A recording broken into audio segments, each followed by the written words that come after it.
का 75 वर्ष मना रहे। एक अशोचनीय, अकल्पनीय और बहुत दुखद घटना, एक दुखद प्रसंग पार्लियामेंट में पैदा हुआ, जिसकी बारगी हम वैसे पूरे देश भर में उस पर चर्चा है। संसद में भी उसको लेकर के गतिरोध हुआ है और बाहर भी राजनीतिक संगठन, सामाजिक संगठन इस मुद्दे पर आवाज बुलंद कर रहे हैं, लड़ रहे हैं। और कांग्रेस अध्यक्ष श्री मल्लिकार्जुन खड़गे जी ने देश की भावना में 2 शब्दों में व्यक्त किया। उन्होंने कहा कि श्री डॉक्टर बाबा साहब भीमराव अम्बेडकर दर्श नहीं। और मैं इस बयान से बहुत आहत महसूस कर रहा हूँ और मुझे चोट लगी है, और ये करोड़ों लोगों की भावना को चोट लगी है। हमारे लोग इसकी एक ही वो है कि करोड़ों लोगों की भावना को जो चोट पहुंची है, इसके लिए गृहमंत्री जी जिन्होंने ये दुखद बयान दिया, उनको इस्तीफा देना चाहिए। मैं उनके बयान की बानगी जो है आप सबके सामने रखा हूँ। हम अपनी बात शुरू करें उससे पहले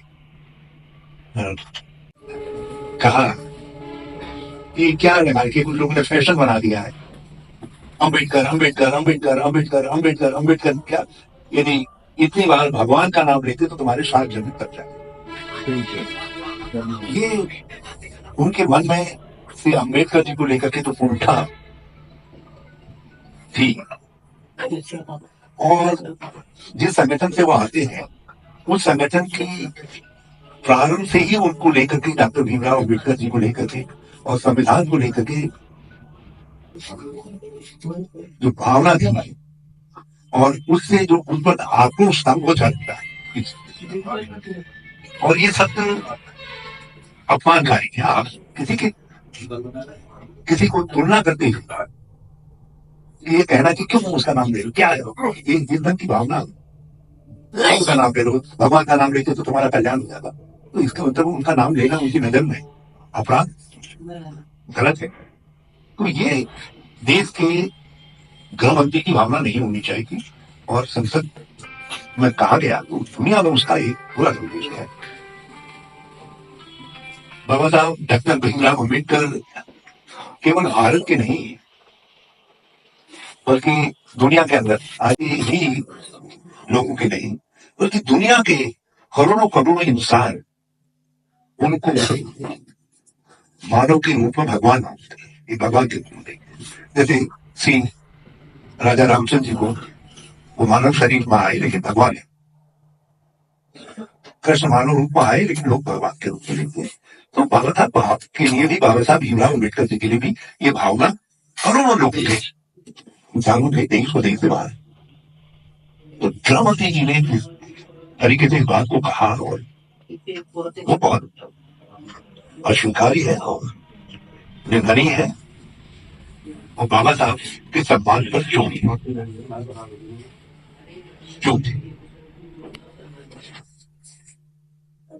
और ये इससे एक बात सिद्ध हो जाती है कि और उसका नेतृत्व बाबा साहब भीमराव अम्बेडकर जी और संविधान दोनों के प्रति उन्होंने उसको स्वीकार नहीं किया।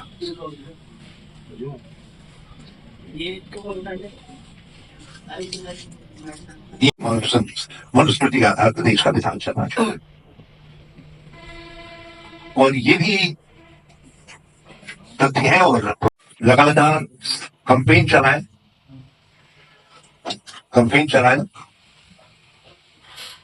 संविधान के प्रति भी और अम्बेडकर जी के प्रति कैंपेन चलाए।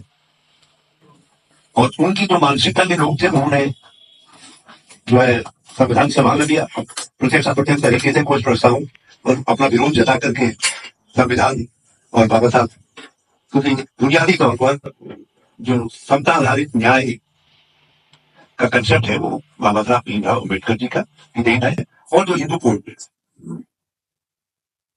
और उन दोनों प्रश्नों पर अम्बेडकर जी के जो समझ उन्होंने ड्राफ्टिंग कमेटी के सामने रखी, उसको ऐसे लोगों ने विरोध भी किया, बाहर भी विरोध किया, बाहर भी उसकी प्रतियां जलाई। अम्बेडकर जी की अम्बेडकर जी के चित्रों को जलाया गया। ये इतिहास है, ये इतिहास है।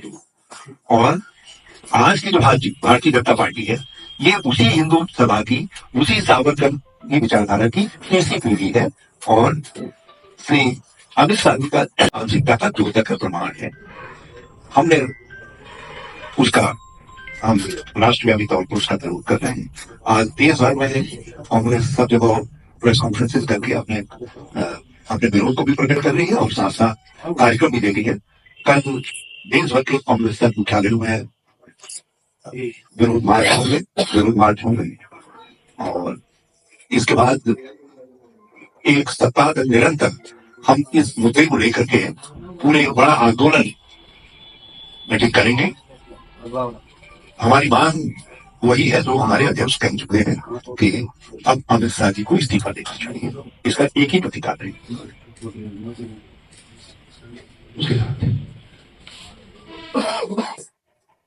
इससे ध्यान हटाने के लिए एक और निर्दयी प्रयास भारतीय जनता पार्टी द्वारा किया गया। बाबा साहब के कुछ ये अपमानकारी टिप्पणी के विरोध में कांग्रेस के सांसदगण संसद जो नया भवन है उसके मकर द्वार एक है, मकर द्वार पर प्रतिदिन 10:30 बजे से 11 बजे के बीच में प्रदर्शन करते। संसद के अंतिम दिन भारतीय जनता पार्टी जो सांसद वहां आ गए, एक दिन पहले वो आ गए, उन्होंने वहां घेरा डाल दिया और वहां कांग्रेस के लोगों को नहीं आने देने थे। कांग्रेस के सांसद आए अपना बाहर अपने उचित लेकर के विरोध प्रकट करते हुए अंदर की तरफ को गए, बल्कि उसमें हमारे अध्यक्ष गिर गए, मल्लिकार्जुन खड़गे जी नीचे गिर गए, वो नीचे गिर गए। मगर भाजपा ने नाटक किया, दो सांसदों को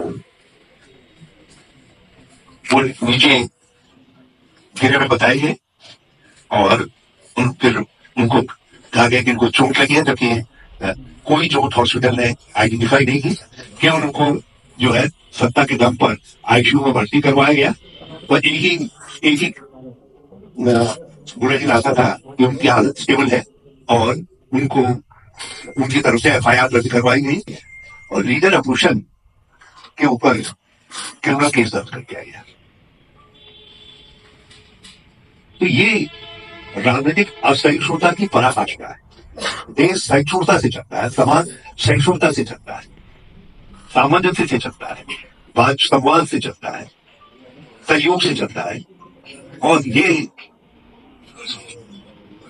हम इस बात की निंदा करते हैं और इसके पीछे जो मंशा है वो बाबा साहब अम्बेडकर जी का जो अपमान हुआ है और वो मुद्दा उठा है, उससे ध्यान हटाने के लिए ये भाजपा का प्रपंच है, ये पूरा प्रपंच।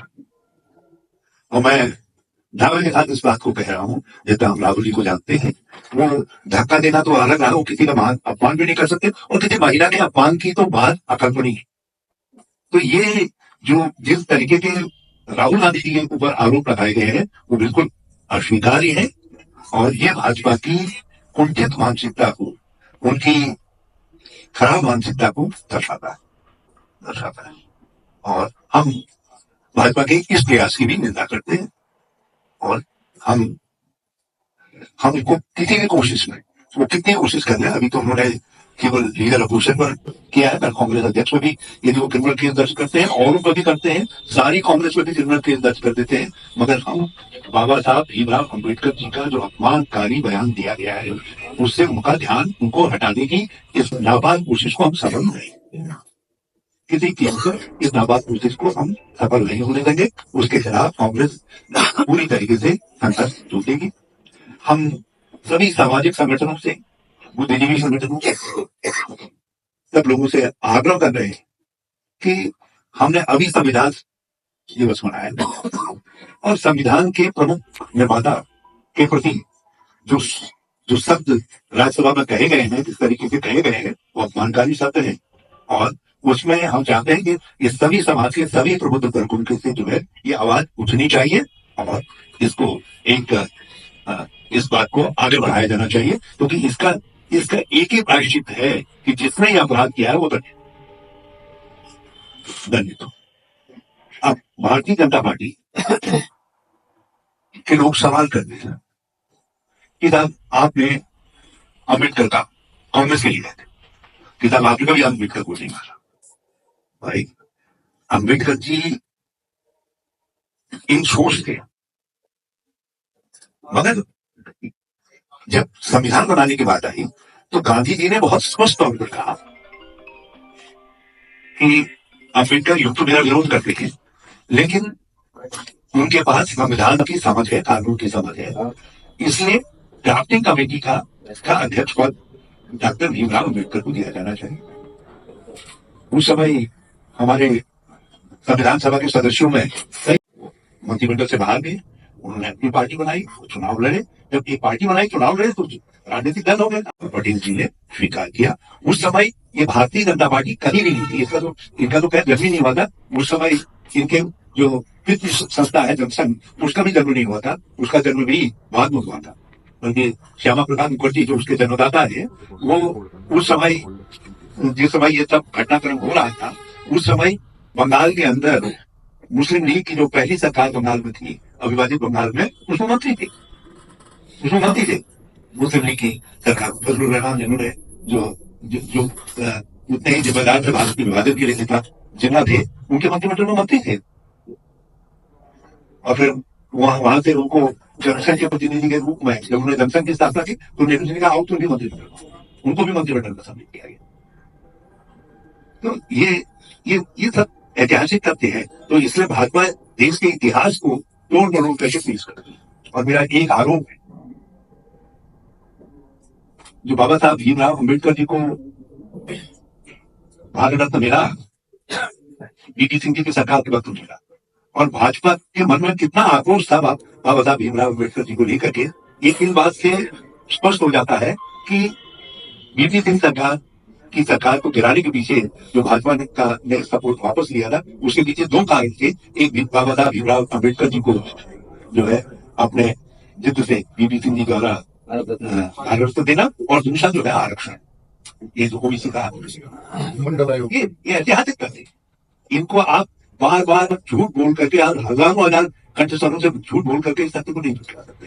तो हमने यह तय किया है कि हम जो है इस लड़ाई को, ये बाबा साहब भीमराव अम्बेडकर जी का जो अपमान किया गया है, इस लड़ाई को लेकर के जन जन तक पहुंचाएंगे, तो लड़े पूरी तरीके। तो उसी क्रम में आपने कोई सवाल पूछना?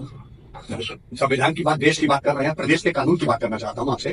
कल यहाँ पर एक जुलूस निकला था बजरंग दल और हिंदू परिषद का, उसमें लोगों ने तलवारें हाथ में लेकर लहराने का काम किया और पुलिस की मौजूदगी में किया, तो पुलिस ने मुकदमा भी दायर नहीं किया था। तो इस कानून व्यवस्था पे आप क्या कहना चाहते हैं? देखिए, इनके आदर्श जो है जो जमात इस्लामी है बंगाल में, बांग्लादेश में, वो भी इसी तरीके से तलवार और लोहे की छड़ें आदि लेकर के ढाका की सड़कों में जा रहे हैं, घूम रहे हैं। उसी तरीके से यहाँ बजरंग दल वाले और दूसरे लोग जो है यहाँ तलवारें लहरा रहे हैं। इन्हीं की सरकार है, वहां भी जमाते इस्लामी समर्थक सरकार है इन्हीं से। तो ये जो प्रवृत्तियां हैं, ये एक समान प्रवृत्तियां हैं। ये वो प्रवृत्तियां हैं जिनका संविधान में यकीन नहीं है। बांग्लादेश में धर्मनिरपेक्ष संविधान है, अभी भी लागू है, बदला नहीं है, और वहां माइनॉरिटीज पर, हिंदुओं पर अत्याचार हो रहा है, जिसकी हम निंदा करते हैं।